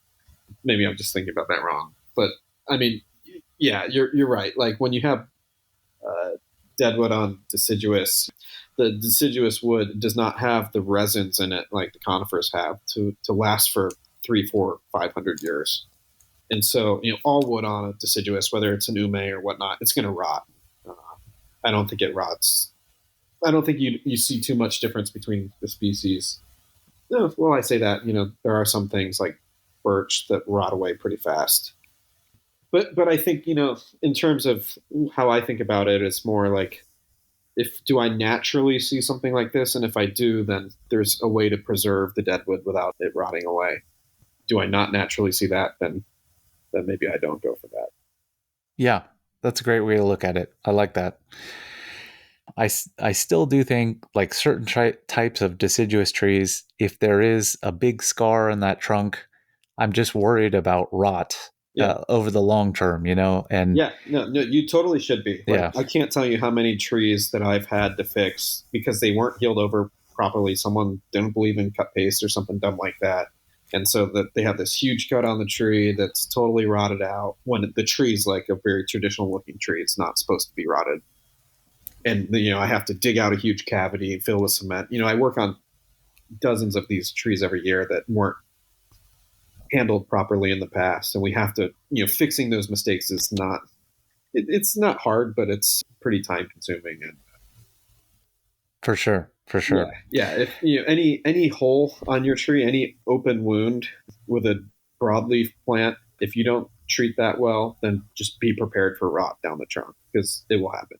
Water will find a way in. It always finds a way in, and it'll happen. So try and use cut paste and heal those wounds as quickly as possible if you don't want that cavity and rot. Definitely. Going back to the ume, Yeah. what do you think about an ume with no deadwood or shari? I mean, so I have several of them, right? I think a lot of us do in America because we're trying to build our ume rather than find them like they are in Japan. In Japan, ume is a really important plant for New Year's, along with pine and bamboo. You see it in a lot of arrangements for New Year's. You see it kind of epitomized in Japanese art and culture. And so culturally, it's like a very significant plant. And so there's a lot of people, if they have the luxury of having like a patio or something like that, that might have an old ume tree in a pot that's not necessarily a bonsai, but just, a plant that's been sitting on the front porch for 3 generations because it is a culturally significant plant.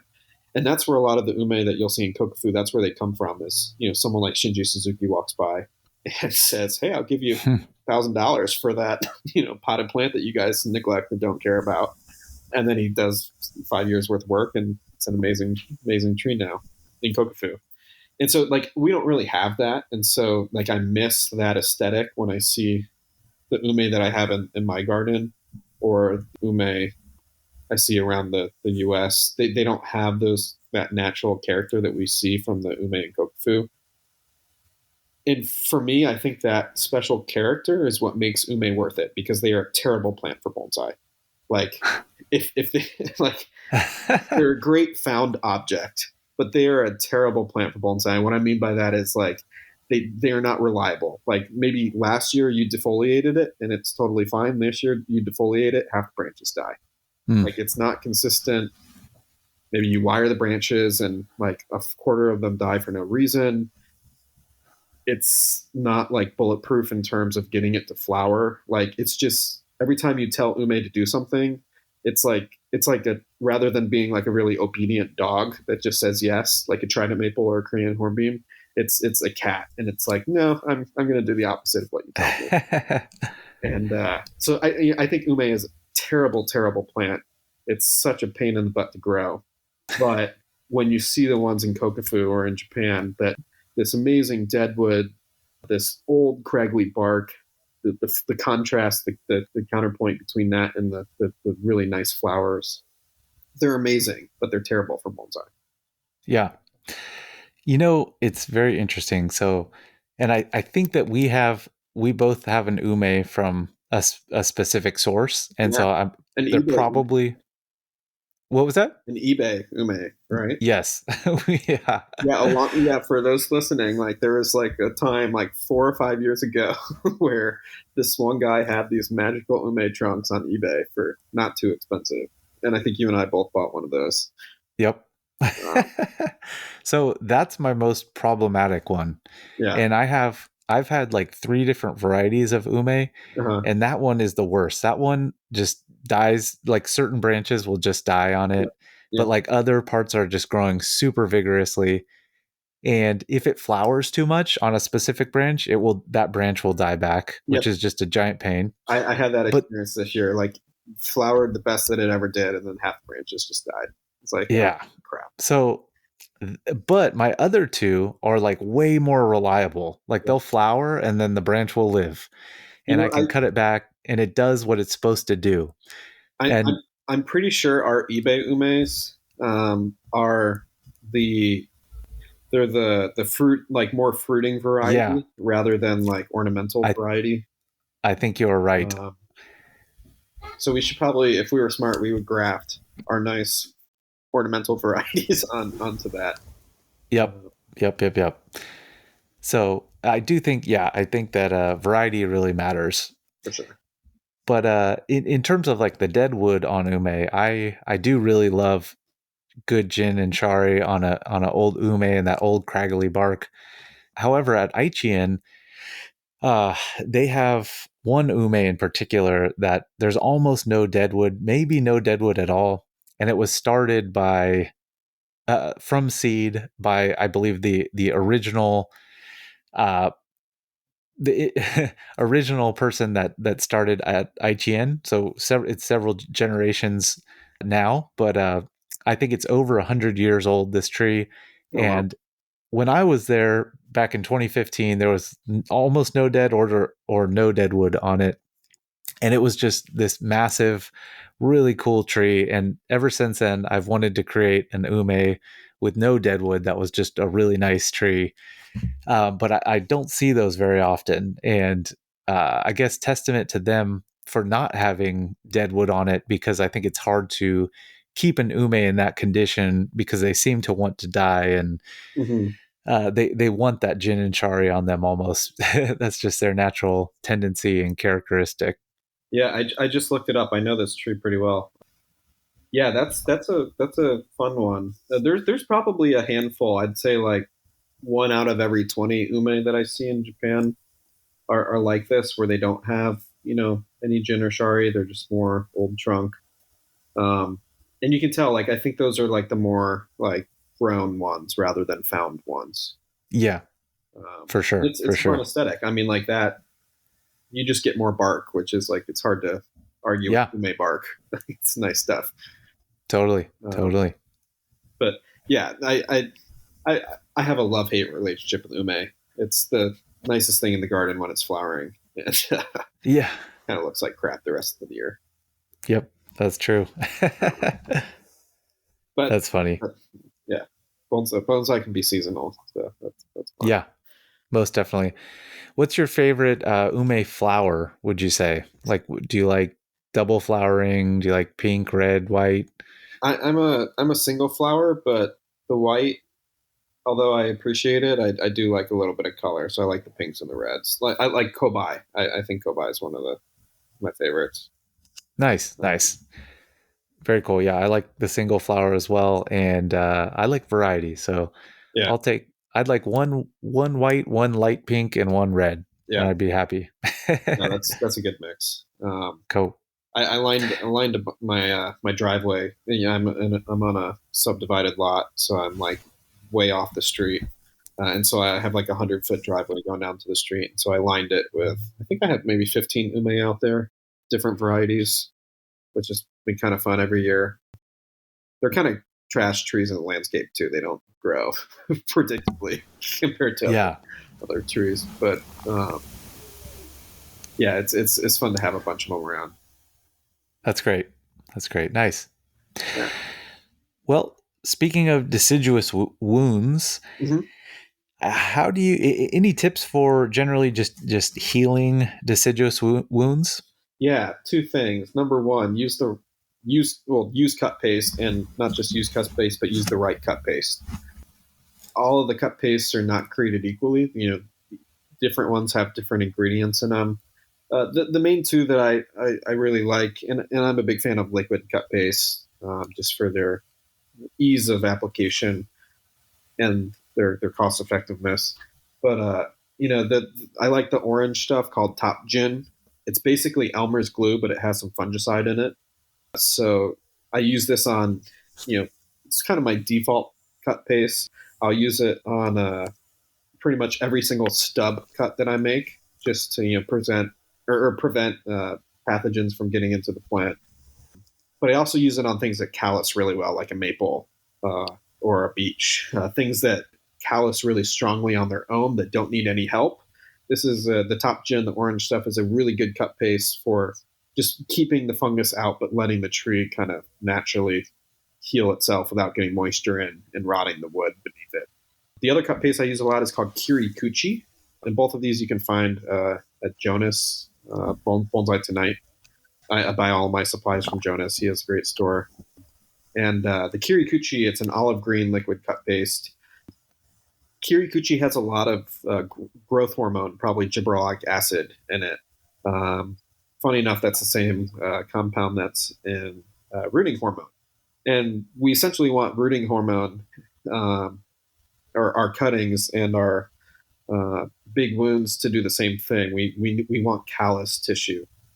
Gibberellic acid, which is in rooting hormone, all it does is promote a callus. And from that callus, we have indifferentiated tissue that can grow root. And so with this Kirikuchi cut paste, it has a lot of gibberellic acid in it. So for things that don't heal very well on their own, things like a ginkgo, I've closed 3-inch diameter wounds on a ginkgo with Kirikuchi in just a couple of years. And so for everything that someone tells you it's impossible to heal, Kirikuchi will heal it. So that's a great cut paste. So I think that the type of cut paste matters a lot.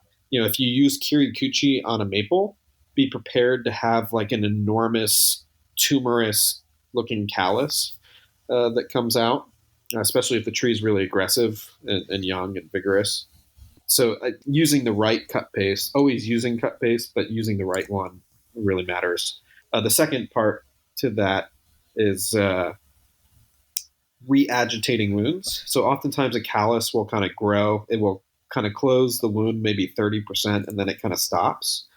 And so maybe 1 year after you do the initial wound work or treatment, coming in with a pick or something and just getting a nice little sliver. All you need is just a really tiny microscopic little bit, but a little sliver of green all the way around that wound 360 degrees. That can really re-stimulate, re-agitate that callus, and put fresh cut paste on, and it will jumpstart the healing. So usually most wounds that are over an inch in diameter need 2 or 3 kind of re-agitations to really get them to fully close. But yeah, that's kind of my big wound cut philosophy. And yeah, that works pretty well here. some great info there. Thank you very much. Yeah, I was curious. I've been using Kirikuchi. A couple things that I found a little bit challenging with it. So one is like getting a thick enough layer on there, uh-huh. And then 2 is actually removing it, like once it's done its thing. Yeah, or maybe it hasn't done its thing, and you just want to remove it and re-score that the scar tissue or wound. yeah. Any tips for that? Like I've almost wonder if I should be putting on multiple layers of it to make sure it's like thick enough, because it's fairly liquidy when you put it on. Yeah, it can be, especially if your cut is in any way wet. It can be a little runny. I always, it's always best to put cut paste on with a paintbrush, because you can like thoroughly apply it without overdoing it. And so I'll always use a paintbrush, but I haven't had too many issues with it, dripping off or anything like that, as long as the plant isn't wet before cut paste is applied. If the plant is wet in any way, just letting it dry off for half an hour or so before you put it on work pretty well. But the paintbrush works for me. As far as it kind of staying on there, I haven't had that experience. I do think it eventually, I don't know if it washes away over time or whatnot, but I have seen big wounds that I've healed that, I come back 3-4 years later and I don't see it anymore. Cool. So very nice. Very nice. But they do, if the liquid is giving you trouble, Kirikuchi also has a putty version that this is now selling. And so if you want, that same intensity of hormone in a putty, that works great. Very cool. I should look into that. And I have not used a paintbrush to put it on. I always just kind of squeeze it on and move my hand around. Yeah. I don't touch it. I know you're not supposed to touch it with my finger, but I'll try a paintbrush. That might work well, actually, thinking about it. Yeah, paintbrush works well. It's a little annoying because you got to clean it afterwards, but it works really well for application. Great tips. Cool. All right, next question. So if you could snap your fingers and magically get 30 years of development on one tree, and we're starting with starting from scratch, so seedling, cutting, air layer. What type of tree would you pick? And do you have any idea what you would want that tree to look like? Yeah. Japanese maples are probably one of my all-time favorites. And so, like, if I could go back 20 years in time and, start a bunch of young trees, I'd probably start a bunch of, like, Deciduous, Japanese maple, of different forms of, either informal upright single trunks or, clump style, kabudachi. what when you ask a question like that, I always think of like, what do I have a deficit of in the garden right now? And I have a lot of Japanese maples, so I'm not sure I would do that today. Although it would be nice to have more Desojo. But the main thing that I feel that I have a lack of in the garden right now is cascades. We always think of deciduous trees as being upright, and of course, cascade is kind of like, it doesn't really make sense for most deciduous trees. Deciduous trees tend to just grow up. But once you get a garden of like 200 large upright deciduous trees, you start noticing like, hey, I don't have any cascades or semi-cascades here. So like, I don't have a lot of space, but something I'm thinking about doing is starting, a bunch of Japanese maple cascades or ume cascades, or there's a few species that work well for it. So that's kind of. I always try to think of what gaps do I have, or like unusual species is another thing. Like I would love to see more gumi Eleagnis. Oof, yeah. And so they grow aggressively. I think gumi is like the next chochibai. Like it's like someone just needs to start marketing that. I could see that. Yeah, right. I love gumi. Yeah. Yeah, Now, Eleagnis is a cool plant. You can grow it in all 50 states. It's yeah. It's a good one. Now, would you say the majority? Because gumi, it's both this. Oh, well, there's deciduous varieties and evergreen varieties, right? There are. Yep. And is one or the other more common? Yeah, because I'm not sure. Eleagnis pungens is by far the most common as far as what they use for bonsai in Japan, and that one is more. That one is more of a broadleaf evergreen. There's another one that they use. Let's see, what do they call it? Eleagnis.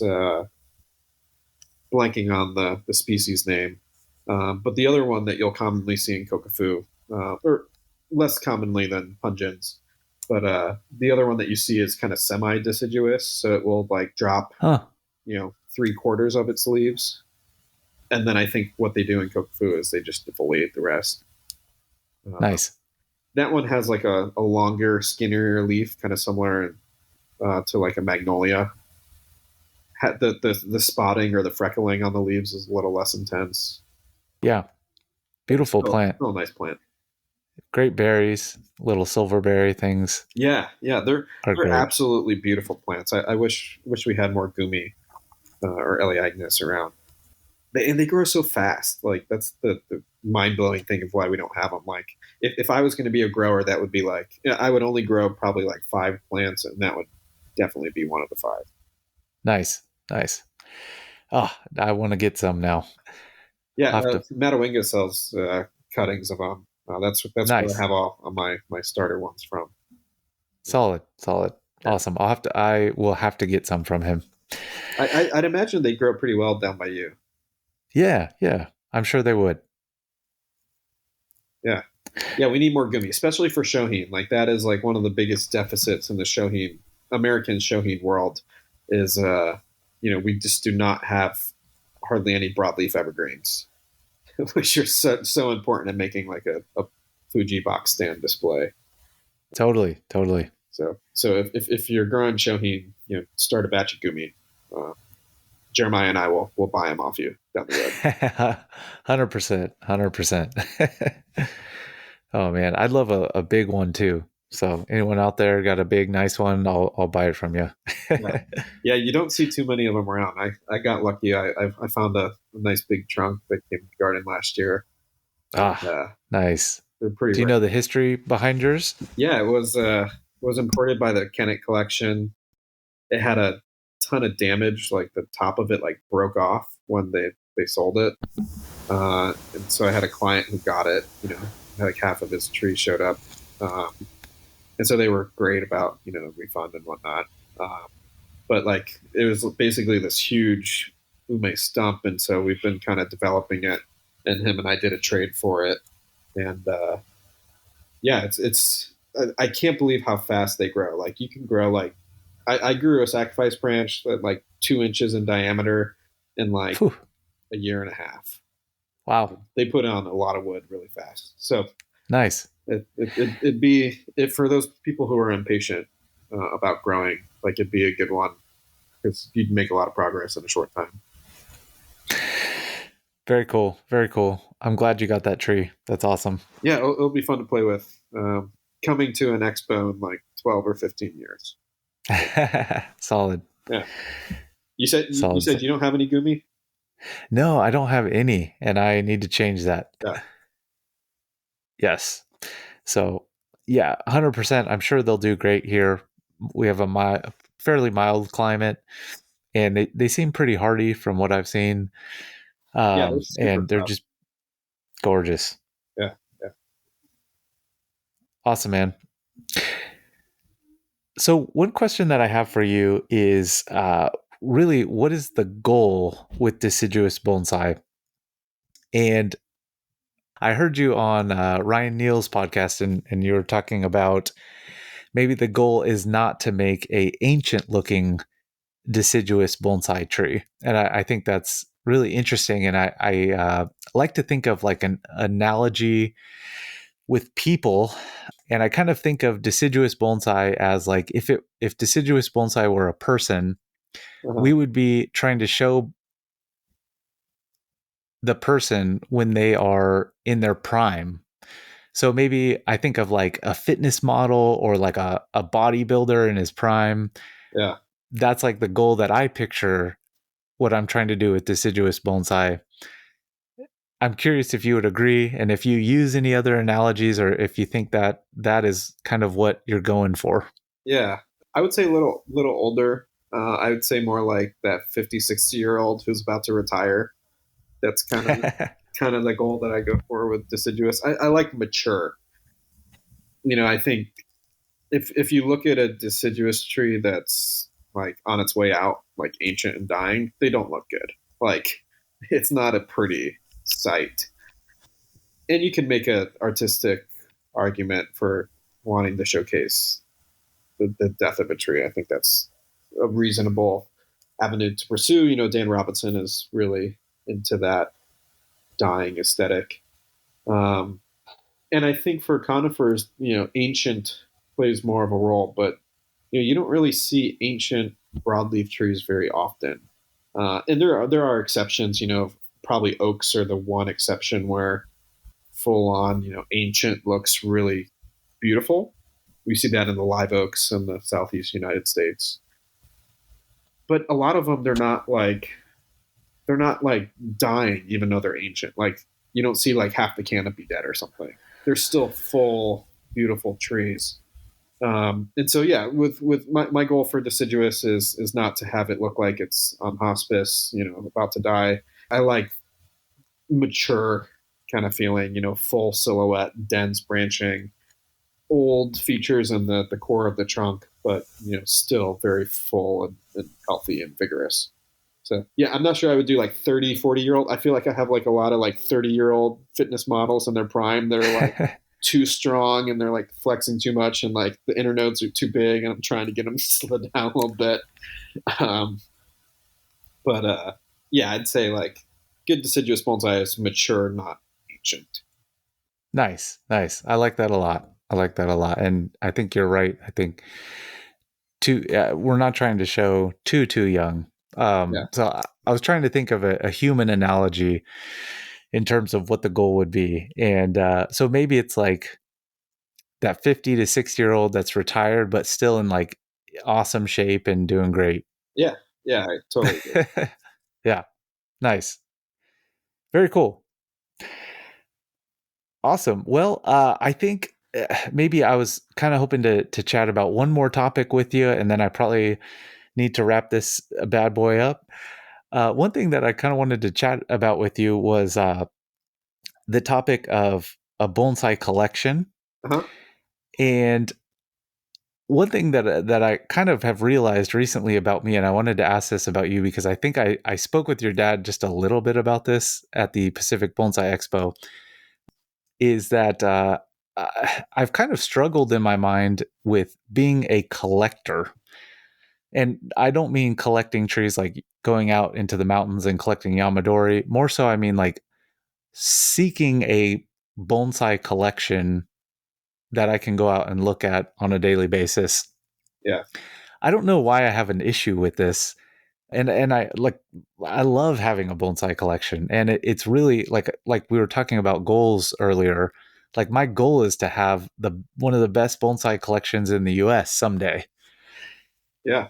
But I still feel kind of funny. Like I feel like I don't know, like maybe because there's an element of money or something like that. Part of this though is I've always been a collector of things.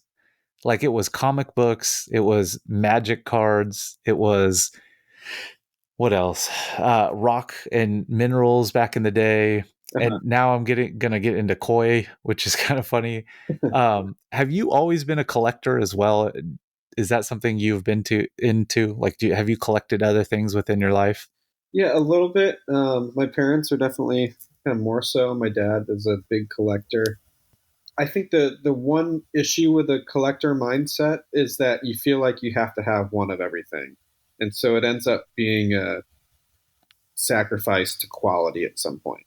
And I'm not immune to that as well. Like I walk in my backyard and I have trees. I have probably the best loblolly pine bonsai in existence. Is it a good pine bonsai? On my scale of 1 to 10, it's probably a 5. So it probably shouldn't be in the garden, but it's the best of its species. Like it's a loblolly. Yeah, yeah. I have countless deciduous plants where it's like, oh well, that's a red bud, but it's not really a great tree, but it's a red bud. It's something different. So I do think with my clients who have the luxury of having kind of small collections, we do strive for quality trumping having a ginkgo just because you want a ginkgo. Like if you're going to have that ginkgo, make sure it's a phenomenal tree. That's the one kind of issue that I see with it. But I feel like I'm a minimalist by nature. I don't like stuff, but bonsai kind of makes me have a lot of stuff. Like I'm looking at like 100 Shohin stands right now, which drives me crazy. Love that. I have a lot of stones. Of course, everyone has a lot of pots. So I think doing it professionally, I have to have a lot of stuff. But yeah, I'm not as much of a collector as some people are, or my dad is. I think I get the collector from my dad as well. He was really into antiques and collectibles when I was growing up. He had an antique business and even like a baseball card store shop for a little while. Yeah. Yes. And so I just grew up as a collector. Kind of going on a little bit of more of a tangent again. I think it would be so cool if at some point in time there is a website or some type of resource where we actually do list out like the 10 best of every type of tree within the United States. Mm-hmm. That might be totally ridiculous, but I just think it would be really cool if there was like the top 10 loblolly in the US. And I know like who decides on that, right? You're already like making people mad. Like totally. No, I totally want the same thing. We probably, I think there's probably a time where if we do have some standardization, if something like the expo happens every 2 years for the next 50 years, I can see down the road, maybe there's a professional organization that helps run that. Maybe there's important, North American bonsai masterpieces designation, just like the Kicho trees in Japan. I can definitely see a place for that. But I mean, it's something that I'm like thinking about nonstop all day, every day, when I'm building the best collections I possibly can for myself and my clients. We're constantly saying, okay, black pines, where are the best black pines? What are the best black pines in the country? Like, and just totally comparing and contrasting what we have, what we're trying to buy, where we're trying to go. It's like, that is basically all I think about with bonsai lately, is just trying to be at the top of that game. Yeah. I think about that a lot as well. Yeah. So I'm sure over time, it might take a few beers or something like that, but we'll have to find a way to start building that process without making anyone too angry. For sure. Oh man, I mean, I think it would be ultimately a healthy thing for the US bonsai community, Totally. even though there would be arguments about, which trees deserve to be in the top 10 or top 5 or whatever. It's healthy But discussion that needs to be had. 100%. Yeah, 100%. One thing I'm hoping is that I hope the Pacific Bonsai Expo continues and the national show. And I hope that we can use maybe those photos and pictures to create some type of resource where we can start putting in those winning trees and the best within the United States. I don't know exactly what that looks like, but Yeah.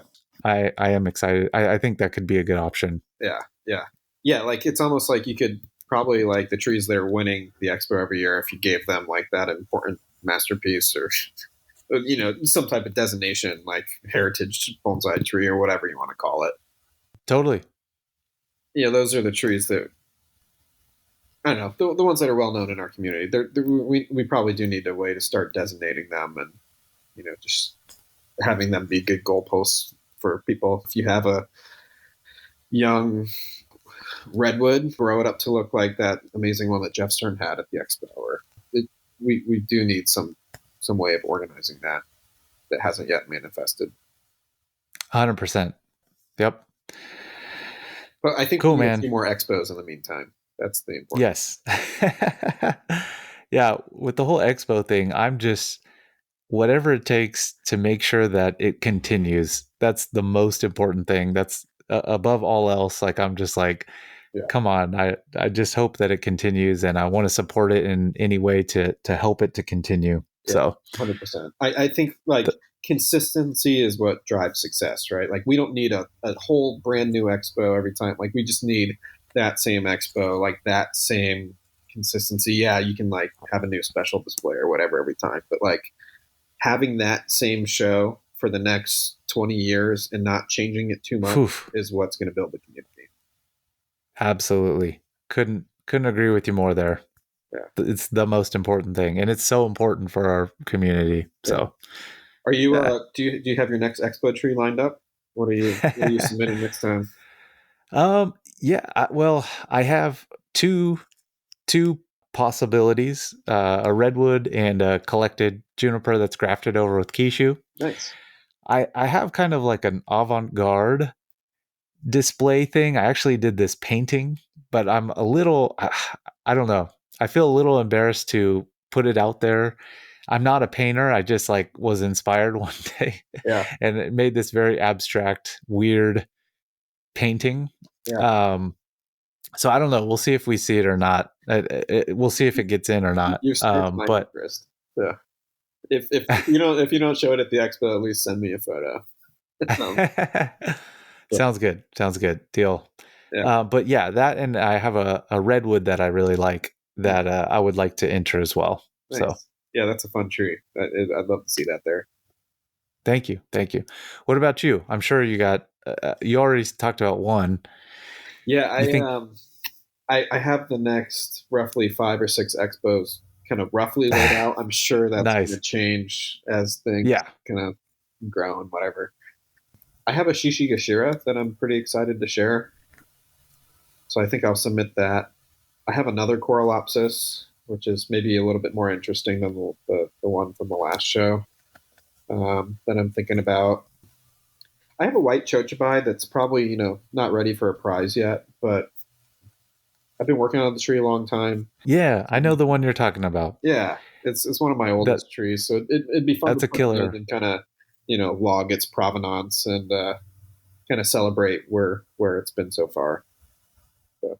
Absolutely, very cool. Yeah, I have a few things in mind. Super excited about it though. I can't wait for the next expo. I understand why they didn't do it every year, but I kind of wish it was every year. Oh man, I think Jonas and Eric would kill themselves if it was every year. It's just the amount of work that must have gone into that was crazy. Yeah, and speaking about that, I think if we're gonna, we are definitely doing another expo. Like, it needs to, I think, take a more of a community kind of vibe where there were such amazing volunteers at the last one, but like we need, probably another 50 or 100 volunteers to really make it a screaming success. So I think if Yeah. people care about it like you and I do, like there's a lot of opportunity to help out and really kind of make it a regular thing. Yeah. Yeah, I think that's a very important point. I'm glad you bring that up, and I appreciate you bringing it up. And hopefully, we should encourage more volunteers to make it a success, and maybe take a little bit of lift off Jonas and Eric. Although I'm sure they'll still have quite a bit to do. Definitely. Yeah, awesome. Cool, man. Well, hey, Andrew, I am just such a huge fan of everything you've been doing. Like, seriously, every Bonsai Wire episode I listen to at least twice. It helps me get to work every day. And when I have things like traveling or when I'm working on my trees, I just love listening in on it. I think you guys have done such a great job there. It's been just an absolute pleasure following along you building your bonsai garden and seeing you work with your clients and build your collection. So it's been an absolute honor and pleasure to speak with you today. I got to get back to, I got to help my wife put my kids to sleep, but just was so awesome to talk to you, man. Yeah, I think there's a lot of mutual respect. I really love everything you're doing. I've enjoyed your podcast a lot too. So thanks for having me on. And look forward to rapping again sometime soon. Hey, that would be fantastic. Thanks so much, man. I'll talk to you later, all right? Have a great night. Yep, take care, man.